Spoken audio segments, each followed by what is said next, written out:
오늘 말씀의 제목은 통합적 사고입니다. 입체적 사고입니다. 생각에 대해서 제가 오늘 말씀을 드리겠습니다. 제가 좀 전에 말씀드린 제목 통합적 사고, 입체적 사고, 아마 여러분들이 신문을 보시거나 또한 그 언론을 통해서 아마 책을 통해서 많이 들어본 단어가 될 것입니다. 생각을 하는데 통합적으로 한다는 겁니다. 사람은 자신의 경험, 자신의 지식, 자신의 삶을 통해서 평면적 사고랍니다. 자신을 중심으로 판단한다는 겁니다. 이건 어쩔 수 없는 것입니다. 좋은 것입니다. 그러나 우리들이 살아가는 이 시대를 우리들이 올바르게 어쩌면 이 시대를 극복하며 살아가려면 우리들이 생각하는 것이 입체적이어야 됩니다. 더 나아가서 통합적으로 생각해야 된다는 그 말씀입니다. 입체적 생각이라는 건 무엇인가? 나를 생각하지만 상대방을 생각하는 겁니다. 가족을 생각하는 겁니다. 교회를 생각하는 겁니다. 내가 속한 공동체, 사회와 국가를 생각한다는 말씀이 됩니다. 설령 내 자신에게 전문적인 지식이 있습니다. 내가 많은 것을 알고 있습니다. 그러나 통합적인 생각을 하려면, 입체적인 생각을 하려면 내가 갖고 있는 전문적인 것도 버립니다. 그리고 상대방의 입장에서 생각한다는 그 말씀이 됩니다. 그러므로 통합적 사고라는 것은, 입체적 사고라는 것은 어떤 면에서 우리들이 갖고 있는 믿음과 굉장히 유사합니다. 흡사합니다. 왜냐하면 내 자신을 버리고 다른 사람의 입장에서, 상대방의 입장에서 생각하는 그런 형태가 되기 때문입니다. 오늘 우리가 함께 본 성경 말씀은 통합적 사고에 대해서, 입체적 사고에 대해서 굉장히 잘 나타내는 말씀이 됩니다. 여러분이 잘 아시는 것처럼 빌립보서는 옥중 서신이 됩니다. 바울이 로마의 감옥에 갇혀 있습니다. 로마의 감옥에 갇혀 있으면서 그가 지금 빌립보에 있는 교회에 편지를 보내고 있습니다. 빌립보 교회는 지난주에 제가 말씀드린 것처럼 자주장사 루디아와 바울이 함께 세운 교회가 됩니다. 빌립보 교인들은 염려했습니다. 왜냐하면 바울이 감옥에 갇혔기 때문입니다. 그들이 염려한 것 중에 한 가지는 무엇이었냐면 이제 복음을 누가 전할 것인가입니다. 누구에서 복음이 전파될 것인가입니다. 왜냐하면 바울은 당시에 그 복음 사역에 굉장히 중요한 역할을 했습니다. 그러기에 그 복음이 어려움과 진전이 없을 것으로 그렇게 생각했다는 겁니다. 근데 바울이 12절에 이렇게 얘기합니다. 형제들아, 내가 당한 일이 도리어 복음 전파에 진전이 된 줄을 너희가 알기를 원하노라. 자, 사람들은 어떻게 생각하면 복음이 길이 막혔다는 겁니다. 이젠 더 이상 진전이 없을 것이라는 겁니다. 바울은 근데 감옥에 갇힌 다음에 편지를 보냈는데 오히려 복음이 진전되고 있다고 그렇게 이야기하고 있습니다. 바울 자신도 생각하지 못했을 것입니다. 누구도 생각하지 못했을 것입니다. 오히려 복음이 진전되고 있다고 그렇게 밝히고 있다는 것입니다. 그 방법이 13절에 나옵니다. 13절. 이러므로 나의 매임이 그리스도 안에서 모든 시대안과 그 밖의 모든 사람에게 나타났으니. 자, 바울이 감옥에 있을 때 누가 지켰냐? 시대가 지켰다는 겁니다. 자, 시대라는 건 무엇인가? 황제의 명령을 받아서 법을 집행하는 사람들이 됩니다. 이런 사람들을 집정관이라고 합니다. 프레이토라고 합니다. 가장 그 황제의 측근들입니다. 더 나아가서 그들은 실세들입니다. 왜냐하면 당시에 그 로마의 기록을 보면 이 사람들은 같은 계급에 있는 사람들에 비해서 봉급을 2배나 더 받았다고 합니다. 황제가 믿고 신임하는 사람들입니다. 그 사람들이 지금 바울을 취조하고 있습니다. 바울을 지키고 있다는 것입니다. 그 집정관들은, 그 법을 집행하는 사람들은 바울의 범죄 사실을 밝혀내야 됩니다. 로마는 법치국가입니다. 그러기에 법에 따라 그를 처벌해야 되기 때문에 법에 따라 질문하고 있는 겁니다. 네가 왜 예수를 전했냐? 예수가 누구냐? 그렇게 질문하고 있다는 겁니다. 그러다 보니까 바울은 자연스럽게 어떻게 얘기할 수밖에 없냐면 예수 그리스도를 증언할 수밖에 없습니다. 그리스도가 하나님의 아들인 걸 이야기할 수밖에 없습니다. 복음을 전할 수밖에 없다는 겁니다. 그러기에 거기서 놀라운 사건이 나타난 겁니다. 도저히 복음이 들어갈 수 없는 로마 황실에, 그 시대에 복음이 전파되고 있는 것을 성경이 우리에게 분명히 보여주고 있습니다. 그 집정관들은, 시대는 의무적으로 복음을 들을 수밖에 없었다는 말씀이 됩니다. 당시의 사람들은 이렇게 생각했습니다. 당시의 복음은 천한 것이었습니다. 노예들이 믿는 것이었습니다. 가난한 사람들이 믿는 것이었습니다. 그 복음이 어떻게 로마 황실까지 올라가고 그 시대 사람들이 복음을 들을 수 있는가? 누구도 생각하지 못한 지금의 사실이 성경을 통해서 우리에게 분명히 보여주고 있다는 말씀이 됩니다. 바울이 어디가 있는가 합니다. 감옥에 가 있을 때 일어났다는 겁니다. 당시에 그 감옥은 인생의 막장입니다. 바울도 그 감옥에서 죽음을 기다리는 겁니다. 더 이상 희망이 없는 겁니다. 꿈이 없는 겁니다. 절망과 좌절만이 기다리고 있는 것입니다. 그런데 거기서 하나님께서 일하고 계신 것을 성경이 우리에게 분명히 보여주고 있습니다. 하나님은 죽음에서 일을 하신다는 겁니다. 하나님은 절망에서 일을 하신다는 겁니다. 하나님은 낙심에서 일을 하신다는 겁니다. 이것을 성경에서 분명히 우리에게 보여주고 있다는 말씀이 됩니다. 그러게 제가 여러분에게 질문하고 싶습니다. 오늘 우리에게 절망이 있습니까? 오늘 우리에게 낙심이 있습니까? 오늘 우리의 인생이 끝자락에 와 있습니까? 내 인생이 막장에 도달했습니까? 하나님이 일을 하신다는 겁니다. 그러기에 성경 우리에게 분명히 보여주고 있습니다. 누구도 생각하지 못하고 누구도 기대하지 못했던 그 복음이 로마의 황실에 전달되고 있다는 말씀이 됩니다. 그러므로 제가 이렇게 말씀드릴 수가 있습니다. 우리의 절망이 기회입니다. 우리의 낙심이 하나님이 일하시는 찬스라는 겁니다. 우리의 실패와 우리의 눈물이, 우리의 어려움이 하나님께서 역사할 수 있는 공간을 제공했다는 그 말씀이 됩니다. 그러기에 바울이 그 하나님을 바라보는 겁니다. 그 감옥에서 희망을 갖는 겁니다. 꿈을 갖는 겁니다. 그 죽음의 자리에서 생명의 말씀을 전하고 있다는 그 말씀이 됩니다. 오늘 우리들이 이렇게 생각할 수 있는 것입니다. 오늘 우리들이 감옥에 갇혔습니다. 인생의 마지막에 있습니다. 내 인생이 이렇게 끝날 것인가? 막장으로 끝날 것인가? 더 이상 희망이 없을 것인가? 발상의 전환이 필요하다는 겁니다. 오늘 내가 보는 평면적 사고 중요합니다. 그러나 우리들이 하나님의 사고로 입체적인 사고를 가져야 된다는 그 말씀이 됩니다. 자, 그래서 이렇게 한번 예를 들어 말씀을 드리겠습니다. 우리가 최근에 신문을 보면 오바마가 불법 체류자를 사면한다고 이야기하고 있습니다. 왜 사면할까? 미국 정부가 불법 체류를 좋아서 사면할까? 저는 그렇게 생각하지 않습니다. 미국은 지금 경제적으로 정치적으로 굉장히 어려운 상황에 빠져 있습니다. 많은 인류 역사학자들이 미국이 이 흥망성쇠에서 어떻게 벗어날 것인가, 정말로 다시 한번 미국이 제대로 살 수 있는 그 기회가 찬스가 어디서 나타나는가, 다른 것이라고 얘기하지 않습니다. 소수적인 창조자에 의해서 미국이 다시 한번 일어설 수 있다는 겁니다. 소수적인 창조자입니다. 크리에이티브한 마이너리티입니다. 소수적 창조자들이 미국을 다시 한번 세울 수 있다는 겁니다. 그럼 이 소수적인 창조자는 어디서 나오는가? 놀랍게도 연구 결과가 어디서 나오냐면 이민자에게서 나온다는 겁니다.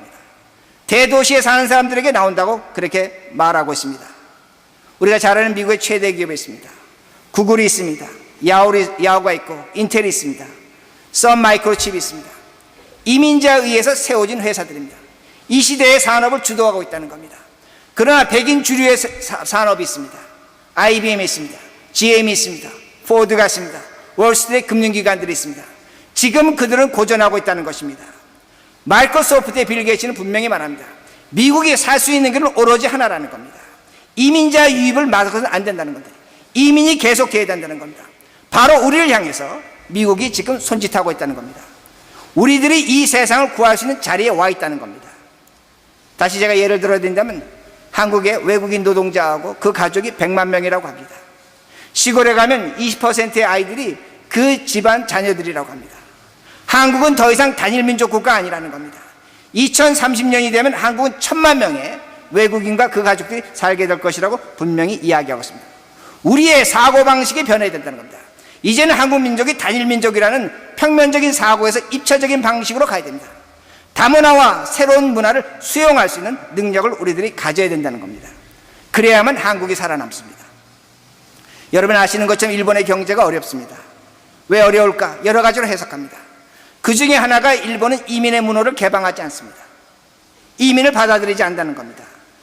만약에 그들이 계속 이렇게 간다면 사회학자들은 말합니다. 언젠간 일본도 2등 국가, 3등 국가로 전락할 것이라는 겁니다.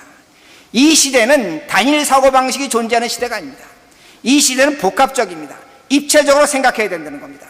바로 이것을 누가 만들어내느냐? 이민자들이 만들어내는 겁니다.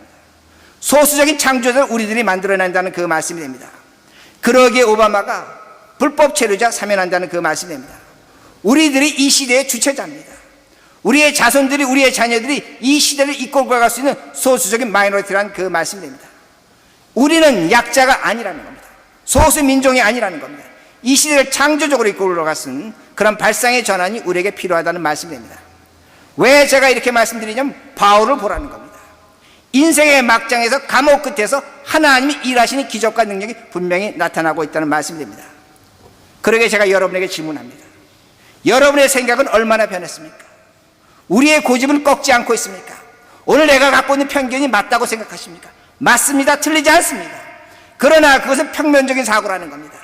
하나님의 입장에서 입체적으로 통합적으로 생각하셔야 된다는 그 말씀입니다. 그래야만 우리가 살아남는 겁니다. 그래야만 우리 자녀들과 대화할 수 있는 겁니다. 그래야만 이 머릿돌 교회가 이 시대에 살아남을 수 있다는 그 말씀입니다. 과거의 생각으로, 과거의 경험으로, 과거의 지식으로 우리는 결코 이 시대를 살아남지 못한다는 말씀입니다. 이것이 우리의 신앙이라는 겁니다. 왜 그럴 수밖에 없는가 합니다. 세상은 죽음이 끝입니다. 그러나 우리 주 예수 그리스도는 그 죽음의 끝자락에서 부활하심으로 우리에게 생명과 진리를 허락하셨다는 겁니다. 그러므로 우리에게 절망은 희망입니다. 우리에게 불가능은 가능이라는 겁니다. 두려움은 용기의 근원이라는 겁니다. 왜? 예수 그리스도가 우리에게 있기 때문이라는 그 말씀입니다. 그러기에 그 복음이 그 감옥에서 로마의 시대 황실에 전달되고 있다는 말씀이 됩니다. 그리고 오늘 성경의 입체적인 사고를 보여줍니다. 여러분 15절과 18절을 보면 성경이 좀 뒤섞여 놨습니다. 그런데 바울이 감옥 간 다음에 두 종류의 사람이 나타납니다. 첫째 종류의 사람은 어떤 사람이냐면 복음을 착한 뜻으로 사랑으로 참으로 전달했습니다. 근데 거기에 반대되는 사람이 있습니다. 시기와 다툼과 거칠어로 복음을 전하는 사람이 있다는 겁니다. 바울이 감옥을 간 다음에 두 가지 극단적인 상황이 나타나는 것을 성경이 우리에게 보여주고 있습니다. 그러기에 제가 먼저 첫째 부류를 설명합니다. 14절입니다. 형제 중 다수가 나의 매임을 말미암아 주 안에서 신뢰함으로 겁없이 하나님의 말씀을 더욱 담대히 전하게 되었느니라. 자, 바울이 감옥을 간 다음에 바울과 같이 동역한 사람들이 있습니다. 근데 그 사람들이 평소에는 복음을 전하지 않았습니다. 복음을 전하지 않는데 바울이 감옥을 가고 나니까 그 사람들이 오히려 담대하게 일어나서 목숨을 걸고 복음을 전했다고 분명히 말씀하고 있습니다. 소극적인 사람이 적극적인 사람이 됐다는 것입니다.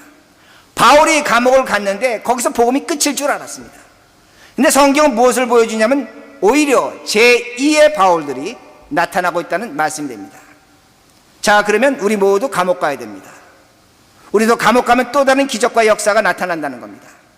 오늘 우리의 감옥은 어디입니까? 여러분의 감옥은 어디입니까? 다른 것이 아닙니다.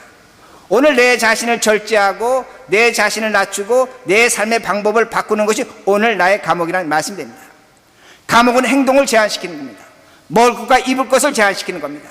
그러므로 오늘 감옥은 어디냐면 바로 교회라는 겁니다. 교회는 여러분의 감옥입니다. 우리의 마음과 우리의 행동을 세상 뜻대로 살지 못하게 합니다. 하나님의 뜻대로 살라고 권면하고 가르치고 교육하는 것이 교회라는 그 말씀입니다. 우리 모두 그러기에 교회에서 신앙생활하는 겁니다. 우리 주 예수 그리스도가 십자가에 죽고 우리를 구원하셨습니다. 그 구원의 증거로 주신 것 가장 큰 선물이 무엇이냐? 은혜가 무엇이냐? 교회라는 겁니다. 이 교회가 여러분의 감옥입니다. 여러분의 삶을 절제하고 여러분의 마음과 생각이 바뀌어지고 변화되고 새롭게 되는 것이 이 교회라는 그 말씀입니다. 여기서 우리가 감옥 생활을 해야 된다는 것입니다. 그러기에 여러분이 하나님의 말씀을 따라 사는 것입니다. 교회 와서 하나님의 말씀을 찾는 것입니다. 이 교회에서 오늘 우리에게 감옥이 나타난다는 말씀이 됩니다. 교회를 위해서 헌신하시기 바랍니다. 교회에 마음을 두시기 바랍니다. 교회 일에 관심을 가지시라는 겁니다. 그럴 때에 또 하나의 바울이 나타나는 겁니다. 또 하나의 예수 그리스도의 모습이 분명히 나타난다는 말씀입니다. 하나님의 사람들이 교회에서 쓰임을 받습니다. 하나님의 사람들이 교회에서 헌신한다는 겁니다. 제가 이것을 이렇게 다시 말씀을 드리겠습니다. 성경을 보면 스승과 제자의 관계가 있습니다. 가장 대표적인 것이 모세와 여호수아입니다. 엘리야와 엘리사입니다. 바울과 디모데입니다. 자, 우리가 이 선생과 스승, 제자들을 놓고 비교할 수 있습니다. 누가 더 클까? 누가 더 훌륭할까? 아마 우리는 이렇게 생각할 수 있습니다. 아마 모세가 여호수아보다 훨씬 낫지. 바울이 디모데보다 훨씬 훌륭하지. 우리는 그렇게 생각할 수 있습니다. 그러나 여러분들이 하나님의 입장에서 한번 생각해 보시라는 겁니다. 정말로 이런 차이가 있겠는가 합니다. 그렇지 않습니다. 하나님은 거룩하십니다. 하나님은 사람들을 죄 없다고 인정하셨습니다. 그 사람들을 하나님께서 쓰신다는 겁니다. 그러므로 하나님의 입장에서 볼 때는 모세나 여호수아나 엘리야나 엘리사나 바울이나 디모데나 똑같습니다. 왜냐하면 하나님이 죄 없다고 인정하셨기 때문입니다. 똑같은 사람들입니다. 하나도 차이가 없다는 겁니다. 다만 그들에게 맡기신 일이 크고 작을 뿐이란 그 말씀이 됩니다. 이 논리가 우리에게도 그대로 적용될 수 있다는 말씀입니다. 오늘 우리들이 예수 그리스도로 말미암아 그 십자가의 죽으심으로 말미암아 하나님의 사람이 됐습니다. 의인이 됐다는 것입니다. 여러분이 오늘 교회에서 쓰임받고 있는가 합니다. 하나님의 나라를 위해서 주의 영광을 위해서 내가 헌신하고 있는가 합니다. 왜냐하면 내가 오늘 헌신하고 있고 쓰임받고 있다면 이것이 바로 오늘 내가 죄가 없다는 증거입니다. 하나님이 나를 의롭게 여기신다는 겁니다. 하나님이 우리를 의롭게 여기시는 보여지는 은혜로서, 보여지는 현장으로서 허락하신 것이 교회라는 그 말씀입니다. 그러므로 오늘 우리들이 내가 예수 믿고 구원받았다는 것을 입술로만 고백하는 것이 아니라 하나님이 허락하신 이 교회를 통해서 우리가 다시 한번 우리의 신앙을 고백한다는 그 말씀입니다. 그러기에 오늘 우리들이 이 세상 살아가면서 세상에서 피와 땀을 흘립니다. 그 피와 땀이 우리 교회에도 필요하다는 겁니다. 그러기에 주님은 말씀하십니다. 너희들이 나를 믿는다면 너희의 십자가를 지고 나를 쫓으라고 분명히 우리에게 말씀하십니다. 이렇게 살아갈 때에 또 하나의 모세가 나타나는 겁니다. 또 하나의 여호수아가 나타나는 겁니다. 또 하나의 바울이 나타나는 겁니다. 또 하나의 하나님의 사람들이 나타난다는 그 말씀이 됩니다. 그러기에 이 시대의 감옥이 어딘가? 교회라는 겁니다. 이 교회가 은혜요 하나님의 역사가 나타나는 곳이란 그 말씀이 됩니다. 그러기에 두 번째 나타난 사람들이 있습니다. 15절과 18절인데 이들은 복음을 전하지만 시기와 다툼과 거칠애로 복음을 전한다고 그렇게 말씀합니다. 그런데 그렇게 복음을 전한 이유가 17절입니다. 제가 읽습니다. 그들은 나의 매일매일 괴로움을 더하게 할 줄로 생각하여 순수하지 못하게 다툼으로 그리스도를 전파하느니라. 자, 그들은 복음을 전하는데 거짓의 마음으로 합니다. 시기하는 마음으로 합니다. 다투는 마음으로 합니다. 순수하지 못하게 복음을 전하고 있다고 그렇게 바울이 말하고 있습니다. 아마 이 사람들이 누군가 바울과 함께 과거의 사역을 함께 했을 것입니다. 함께 동역했을 것입니다. 근데 복음을 전하는 방법이 달라서 아마 그들은 다투고 헤어졌을지도 모릅니다. 그리고 그들은 이렇게 생각합니다. 바울이 투옥된 것을 보고 어떻게 생각하냐면 저 봐라, 바울이 전한 복음의 방법이 틀렸다. 그러게 하나님께서 그걸 막으시려고 바울을 감옥에 두셨다. 그러게 우리가 전하는 복음의 방법이 맞다. 그러므로 우리가 복음을 전한다. 아마 그들은 그렇게 말했을 것이란 말씀이 됩니다. 그들은 바울을 비난했습니다. 조롱했습니다. 공격했습니다. 시기와 다툼과 거칠애로 복음을 전했다는 겁니다. 근데 중요한 건 이겁니다. 시기와 다툼과 거칠애는 죄의 증거입니다. 바울은 지금 그들이 죄 짓고 있다는 걸 알고 있다는 겁니다. 그러나 바울은 입체적으로 생각합니다. 단편적으로 생각하지 않는다는 겁니다. 어떻게 생각하고 있냐면 바울은 그들의 죄보다 복음이 전파되는 것이 더 중요하다는 겁니다. 이걸 그가 고백하고 있습니다. 그리고 18절에 이렇게 고백합니다. 그러면 무엇이냐? 거칠애로 하나 참으로 하나 무슨 방도로 하든지 전파되는 것은 그리스도니 이로써 나는 기뻐하고 또한 기뻐하리라. 바울은 다른 걸 생각하지 않습니다. 가장 높은 우선 가치를 두는 것이 뭐냐면 복음이 전파된다면 나는 그들에게 모함받아도 좋다는 겁니다. 그들이 나를 조롱해도 좋다는 겁니다. 그들이 전하는 복음의 방법이 시기와 질투어도 좋다는 겁니다. 예수 그리스도만 전파된다면 나는 기뻐하고 기뻐하겠다고 그렇게 말하고 있습니다. 무엇을 성경이 보여주겠느냐? 복음 전하는데 다양한 사람이 필요하다는 겁니다. 한 사람은 필요하지 않다는 겁니다. 바울과 같은 사람도 필요하겠지만 바울과 반대되는 사람도 복음 전파에 필요하다는 그 말씀이 됩니다. 제가 이것을 이렇게 또 예를 들어 말씀드리겠습니다. 우리들이 요새 신문에 많이 보는 것 중에 하나가 중국의 경제력입니다. 중국이 지금 일본을 누렸습니다. 얼마 되지 않으면 미국도 누를 것이라고 그렇게 말하는 사람들이 많이 있습니다. 자, 오늘의 중국을 누가 만들었는가? 우리가 질문해 봅니다. 중국 사람들에게 물어보면 세 사람을 얘기합니다. 한 사람은 목택동이요, 한 사람은 주울레요, 한 사람은 등소평입니다. 이 세 사람이 오늘의 중국을 만들었다고 그들은 말합니다. 많은 역사학자들도 그렇게 말합니다. 목택동은 혁명을 일으킨 사람입니다. 공상혁명을 일으켰습니다. 그러나 목택동은 단순했습니다. 잔인했습니다. 이데올로직이었습니다. 철저하게 공산주의 사상에 매달린 사람입니다. 목택동으로는 중국의 혁명이 성공할 수 없었다는 겁니다. 두 사람이 도와줬습니다. 그 중에 한 사람이 주울레입니다. 그리고 또 하나가 등소평입니다. 주울레와 등소평은 프랑스 유학까지 한 사람들이 됩니다. 일본에서 대학 나왔습니다. 똑똑한 사람입니다. 그러나 주울레는 그 중국의 혁명을 이루어가기 위해서 목택동 앞에서 무릎 꿇고 산 사람입니다. 등소평은 목택동에 의해서 여러 번 숙청을 당했습니다. 그러나 그는 끝까지 목택동을 배신하지 않았습니다. 여기 중요한 논리가 나옵니다. 어떤 논리가 나오냐? 목택동은 혁명을 일으켰습니다. 그러나 그 혁명이 유지될 수 있도록 힘쓰고 애쓴 사람이 주울레라는 겁니다. 그리고 그 혁명을 완성시킨 것이 등소평이라는 그 말씀이 됩니다. 이 세 사람의 피와 땀이 있었기 때문에 오늘의 중국이 존재한다는 그 말씀이 됩니다. 이 세 사람이 혁명을 위해서 살았다는 그 말씀이 됩니다. 오늘 우리도 마찬가지입니다. 오늘 우리는 교회를 위해서, 하나님의 나라를 위해서, 복음의 혁명을 위해서 목택동 같은 사람이 있어야 된다는 겁니다. 주울레 같은 사람이 있어야 된다는 겁니다. 등소평과 같은 사람이 있어야 된다는 그 말씀입니다. 왜 오늘 우리에게 이 혁명이 필요하냐면 우리 주 예수 그리스도가 우리를 죄에서 구하시라고 혁명을 일으키셨다는 겁니다. 그 혁명의 대가로 우리에게 허락하신 것이 무엇이냐? 구원이요. 동시에 제가 좀 전에 말씀드린 것처럼 교회라는 그 말씀입니다. 이 땅에 교회를 세우셨다는 겁니다. 이 교회를 통해서 주님은 다시 한번 역사하십니다. 어떤 역사를 하시면 목택동과 같이 죄의 혁명을 일으키라는 겁니다.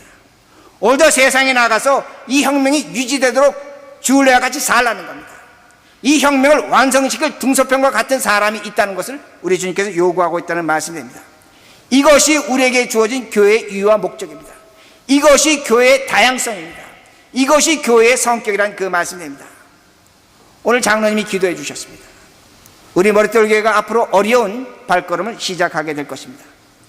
그러게 제가 질문하겠습니다. 누가 이 교회의 목택동이 되겠습니까? 누가 이 교회의 주울레가 되겠습니까? 누가 이 교회의 등소평이 되겠는가입니다. 우리 각자가 이 일을 감당해야 된다는 겁니다. 이 일을 감당할 때 하나님의 큰 기쁨이 됩니다. 동시에 우리 자신에게도 기쁨이 될 수밖에 없다는 말씀입니다. 그러나 이것으로 끝나지 않습니다. 성경 말씀 21절에 이렇게 나옵니다. 이는 내게 사는 것이 그리스도니 죽는 것도 유익함이라. 여기서 죽는 것이 유익하다고 얘기합니다. 이 유익하다는 것은 헬라어로 보면 상업적인 단어입니다. 이자를 받는다는 겁니다. 그러므로 제가 21절 말씀을 이렇게 의역할 수 있습니다. 내가 사는 것, 감옥에 있는 것은 원금입니다. 본전치기입니다. 그러나 내가 주님을 위하여 죽는다면 그 원금에 이자가 붙는다는 그런 의미가 됩니다. 지금 바울은 얘기하고 있습니다. 감옥에서 시대의 복음이 전파되고 있습니다.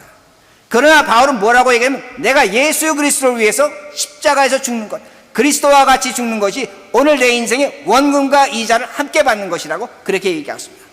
최고의 이익이라는 겁니다. 최고의 가치라는 겁니다. 최고의 행복이라고 바울은 이렇게 얘기하고 있습니다. 제가 여러분들에게 질문합니다. 제 자신에게 질문합니다. 우리가 인생 살아가면서 최고의 가치가 무엇입니까? 여러분에게 최고의 행복이 무엇입니까? 인생 살아가면서 가장 큰 복이 무엇입니까? 성경 우리에게 분명히 말씀합니다. 예수 그리스도를 향하여 나의 십자가로 죽자고 바울은 얘기하고 있습니다. 그 의지와 그 결의가 우리에게 요구된다는 것입니다. 이것이 바울이 우리에게 가르쳐준 하나님의 말씀입니다. 그리스도를 위해서 나의 십자가를 지고 죽자고 그렇게 말하고 있습니다. 이것이 원금과 이자를 받는 것이라고, 나에게 유익이 된다고 그렇게 말하고 있습니다. 이것이 우리의 성공이 되어야 됩니다. 이것이 우리의 행복이 되어야 됩니다. 이것이 우리의 기쁨이 되어야 됩니다. 결코 손해보지 않는다는 그 말씀입니다. 그것을 하나님께서 원하고 있다는 말씀입니다. 왜 하나님이 우리에게 교회를 허락하셨는가입니다. 하나님의 은혜를 맛보라는 겁니다. 하나님의 기쁨을 맛보라는 겁니다. 이 세상에 줄 수 없는 영광을 누리라는 겁니다. 이것이 우리에게 준 교회의 이유와 목적이라는 말씀이 됩니다. 그러게 이제까지 우리들이 생각하는 단편적인 사고방식에서 통합적으로, 이체적으로 교회를 새롭게 이해하시는 우리 모두가 되기를 간절히 바랍니다.